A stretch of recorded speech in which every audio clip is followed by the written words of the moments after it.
খুশিতে ভাগে না নাচবা পাগলা কোথাকারে। শওকতকে এতে দিয়েছে কি বলে ভাঙড়ে দিয়েছে। ভোট দিয়ে শওকতকে কিভাবে কবর দেবে ভাঙড়ের মানুষ দেখতে পাবেন। আমি আপনাকে বলছি 40টা মার্ডার, 4টে কত বলে 5টা, তো 5টা বলেছে, ও 50টা মার্ডার করবে। এই যে ব্যক্তিরা মারা গেল, এর বাচ্চা কাঁদবে না, এর মা কাঁদবে না, এনার স্ত্রী কাঁদবে না, এনার বাপ কাঁদবে না। শওকতের কি হবে? শওকতের কে কাঁদবে?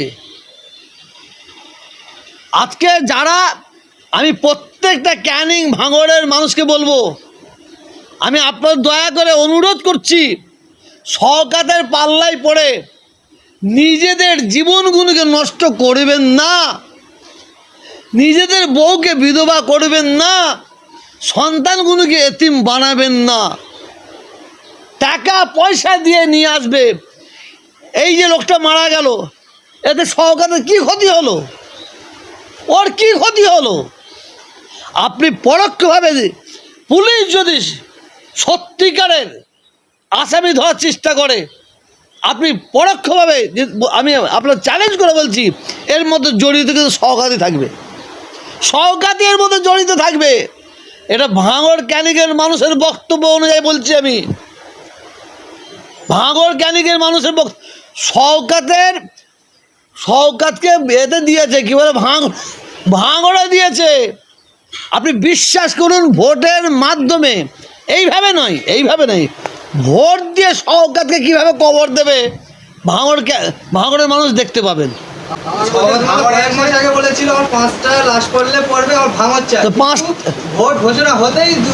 হয়ে গেছে, এখন একটা পাওয়া যাচ্ছে আর 4টে বাকি আছে। আমি আপনাকে বলছি 40টা মার্ডার, 4টে কত বলে 5টা, তো 5টা বলেছে, ও 50টা মার্ডার করবে। ভাঙড় ক্যানিংয়ের মানুষ বলছে হুজুর, ও 5টা বলেছে 50টা মার্ডার করবে। কিন্তু জনগণ শওকতকে চায় না, শওকতকে চায় না। আর শওকতের ওপরে আমার দাদা হুজুর কেবলার অভিশাপ বদদুয়া আছে, 5 হুজুর কেবলার অভিশাপ বদদুয়া আছে। ছোট হুজুর কেবলাকে অমিত শাহ বলেছে। ভাঙড় ক্যানিংয়ের মানুষ ওদের ঘরে ক্ষমা করবে না, ওদের ঘরে ক্ষমা করবে না, এটা বলতে পারি। আপনি বলছেন ওকে চাইবে না, ও টিকিট পায়নি বলে ভাঙড়ে শওকত মোল্লা বিভিন্ন জায়গায় টায়ার আগুন লেগে বিক্ষোভ করে। ওটা ও তো করিয়েছে। আপনারা কি কাঁচা আলে পাতি চলেন নাকি? ও তো করিয়েছে, ওটা ও করিয়েছে। ও মানুষের সিমতি দিক টানছে, মানুষের মন জয় করার চেষ্টা করছে। আবার বেশি করে অভিষেক ব্যানার্জি আর মমতা ব্যানার্জির মন জয় করার চেষ্টা করছে। আর হয় কখনো মানুষ কাজের মানুষ দেখবে। আপনারা জানেন না, এবছরে মমতা ব্যানার্জি কয়েকজনকে প্রার্থী করেছে, সেই প্রার্থীরা ওর মাকে ভাত দেয়নি, ওদের বাপকে ভাত দেয়নি, বাবাকে ভাত দেয়নি।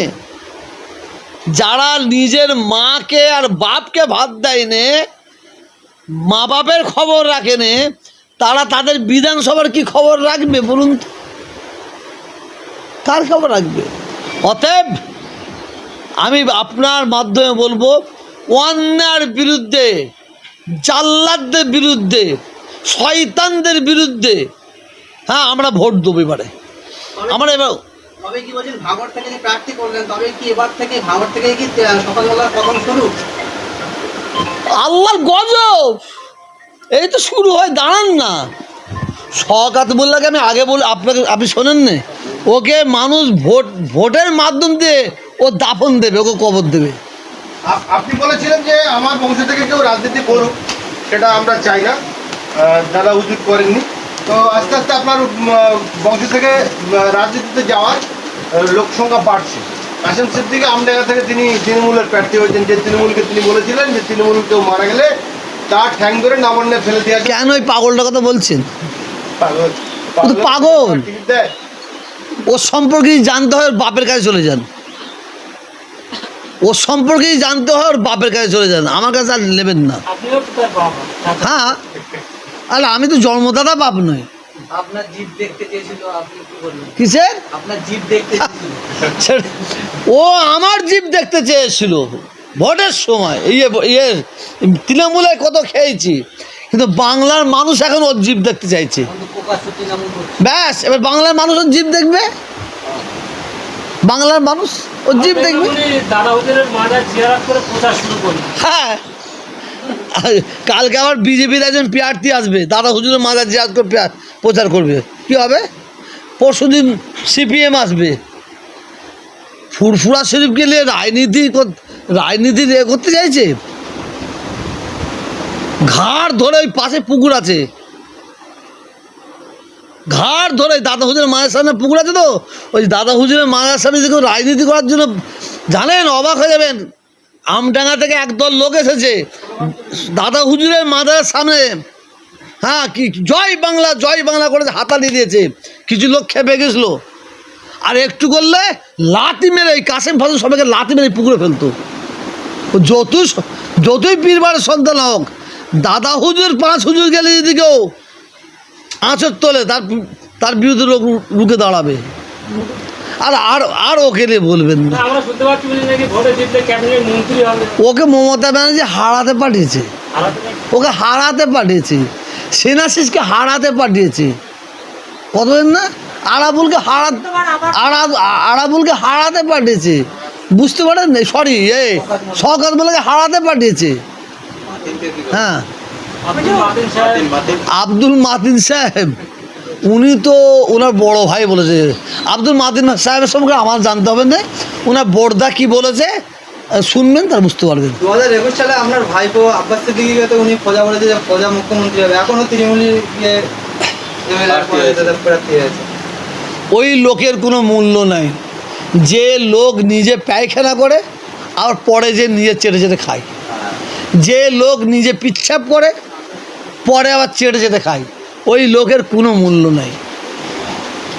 আমার আল্লাহ হচ্ছেন মহান, আমার আল্লাহ হচ্ছেন মহান বিচারক। আপনাকে যে ছোট করতে যাবে, আল্লাহ নাই বিচারক। কিভাবে আল্লাহ আপনাকে মাটির তলায় ইয়ে করবে, আপনি নিজেই বুঝতে পারবেন না। আপনাকে আল্লাহ বেইজ্জত করবে, আপনি নিজেই বুঝতে পারবেন না। ইজ্জতের মালিক আল্লাহ, বেইজ্জতের মালিক আল্লাহ। আর কিছু বলার আছে? আপনার পরিবারটা 2টো বিধায়ক হবে, তাহলে কতটা খুশির একটা মেসেজ? খুশিতে ভাগে নাচবা পাগলা কোথাকারে। আমার পরিবারের 2টো বিধায়ক হবে, নাচবো। দাদা হুজুরের আওলাদ, 5 হুজুরের আমার ছোট হুজুর আওলাদ, আমার 5টা আল্লাহর ওলি, দাদা হুজুর আল্লাহ ওলি। এর চেয়ে কি পাওনা আছে? এর চেয়ে কি বড় পাওনা আছে? আমার মাঝে মাঝে সোশ্যাল মিডিয়াতে একটা করে পোস্ট মাঝে মাঝে ভাইরাল হয় যে ফুরফুরা থেকে আইএসএফ রয়েছে, এক পীরজাদা তৃণমূলে ঢুকেছে, এক পীরজাদা কংগ্রেসে রয়েছে, তাহলে বাকি রয়েছে বিজেপি। তো বিজেপিতে আমি যাবো না। বাংলার মানুষ প্রশ্ন করছে যে কবে আমরা এটা দেখবো? কিচ্ছু দেখতে হবে না, কিচ্ছু দেখতে হবে না। আপনারা সবাই দেখবেন মুজাদ্দেদ জামান দাদা হুজুরকে দেখুন, আপনারা সবাই দেখবেন 5 হুজুরকে দেখুন, আর সবাই আপনারা দেখবেন দাদা হুজুর 5 হুজুরকে যারা অনুসরণ করছে তাদের ফলো করুন। ফুরফুরা শরীফ ছিল, আছে, থাকবে। এ হচ্ছে আল্লাহর কবুলিয়াতের দরবার। এখানে যে পীরজাদা হোক আর পীরসাহেব হোক, এই দাদা হুজুর কেবলার সিলসিলা যার দ্বারাই ক্ষতি হবে তাকে আল্লাহ বেইজ্জতি করবেন, তাকে আল্লাহ ধ্বংস করবেন। এতে কোনো